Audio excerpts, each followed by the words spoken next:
Hi, this is Estev. You're about to start a personal growth journey to learn and acquire new communication skills.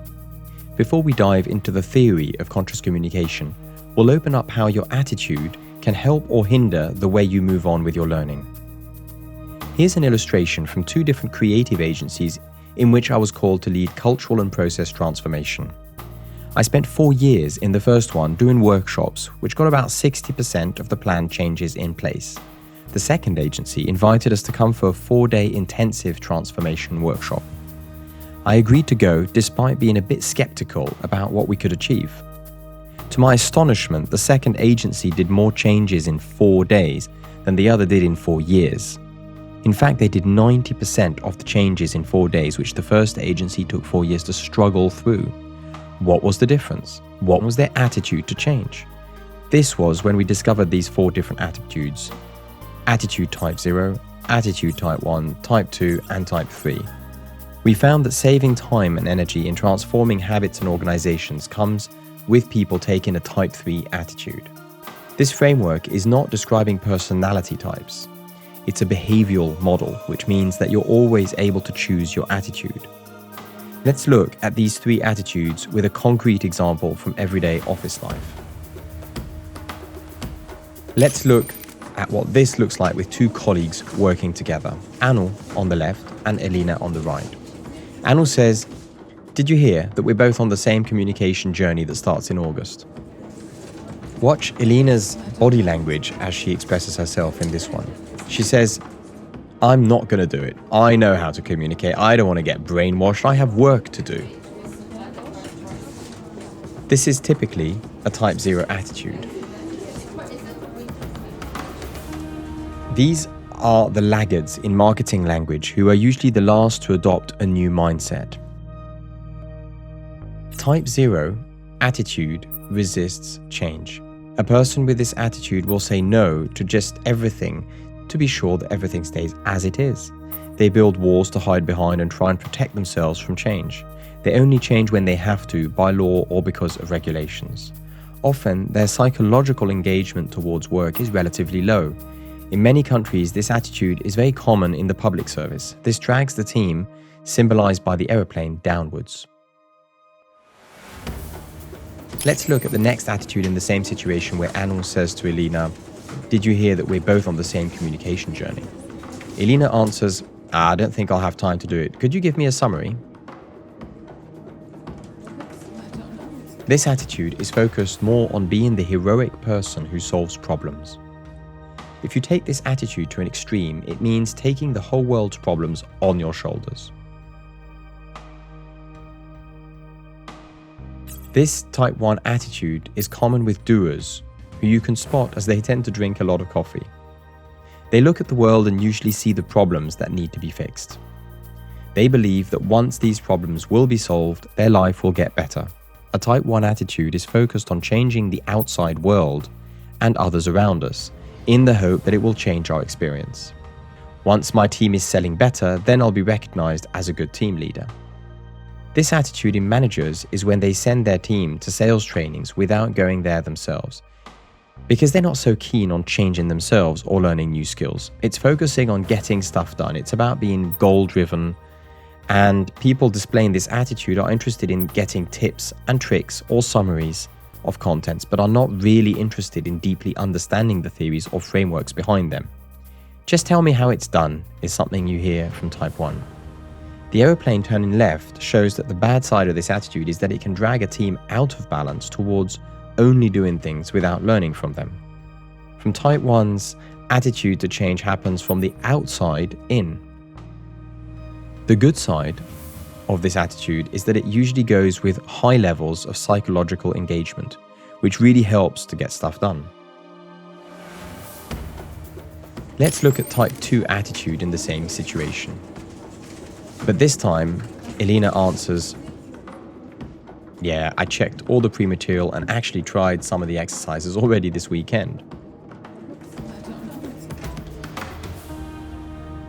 Just as with the reflection of this person meditating, a type 2 attitude is focused on personal development and growth. People displaying a type 2 attitude are the curious colleagues who usually ask you for references for books to learn more about things. They look at the world and see exactly the same problems than type 1s, but by contrast, type 2s believe that the change happens from the inside out. It's like if they look at the world through a mirror. If you don't like what you see, it would be insane to paint the mirror, right? Type 2s think that once they have learned and changed themselves enough, then the world will be a better place. In a sales team, you'll hear, once I learn to be a better manager, then my team will sell better. So the type 2's attitude is driven by a high engagement to learn and grow, eager to change the world through learning. It's when you focus on your inner experience. Like in Gandhi's quote, be the change you want to see in the world. A manager with a type 2 attitude is taking part in leadership trainings to become a better leader and help their team to perform. Yet sometimes they're so deep into learning, always finding new things to understand, that they lose the focus on getting things done. In an extreme case, a type 2 attitude means sitting in an Indian ashram, meditating for years, developing yourself but never getting anything done, which of course is not a bad thing, but if you're in a workplace, it can be an element of measure of work. So for type 2, change happens from the inside out. This attitude typically goes with high levels of engagement, but this internal focus drags the team more towards learning than doing. Let's see what a type 3 attitude looks like from Elena when Anu starts with the same question about joining a training in August. Elena answers, well, there's quite a lot to do, but I thought we could use this new project as a practice. Maybe we can coach each other. As you can see, Elena is looking for a way to connect learning by coaching each other with doing her work. This attitude is about not compromising between action and growth. Just like in the startup world is very common for success, you have to be able to balance those two things. Type 3 attitude is about looking for a dynamic balance between the attitude 2 of learning and attitude 1 of doing. With dynamic balance, we mean that it's actually not static like the scales of justice, but more like the spinning of the yin and yang symbol. It's like when you walk, where you're constantly falling forwards but still keeping a balance and moving forwards.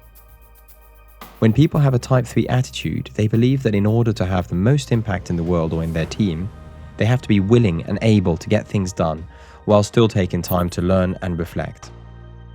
They see opportunities everywhere and don't find excuses to postpone doing or learning. They keep focused both on their inner and outer experience. In order for you to harness the powers of collectively intelligent communication, you need to be highly engaged. This uplifts the individual and, of course, the team around and speeds up cultural and organizational changes. If we take a look out into the world of organizations, we also find they have different attitudes to change. Type 0 organizations resist change. You can probably name several examples in your head. Type 1 organizations have strong and aggressively ambitious brands with clear missions in the world. They usually have strong management and a focus on traditional hierarchies. Type 2 organizations have excellent HR and they tend to win the Best Workplace of the Year awards. They believe in focusing on company culture and motivating their employees. Just like Type 3 individuals, Type 3 organizations balance between these two. They encourage and cultivate self-management and see the organization as a living organism instead of a highly tuned engine or a great place to work. Type 3 organizations usually value collective intelligence more than individual intelligence. Frédéric Laloux, in his book, calls these TEAL organizations.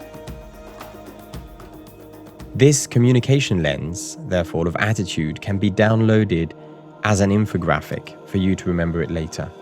The learning videos about collectively intelligent communication are designed to suit the needs of people able and willing to cultivate a Type 3 attitude toward upgrading their communication. To finish this video, here is an invitation for you to reflect. What is your most common attitude to change? How does it vary in different situations, in work or free time? Regarding this learning content that you're going through at the moment, are you doing this just to get one more to do crossed from your list? Or are you actually willing to reflect on how this might be relevant to your own work? What is your attitude to change towards communication? Will you choose to cultivate a Type 3 attitude where you aim to balance practice with theory by implementing these learnings into your current projects? If you notice that you are more inclined to be Type 1, try taking time to reflect and learn. Maybe start journaling. If you notice that you are more leaning towards Type 2, try taking time to design processes and action plans to help you move forward with your project and your to-dos.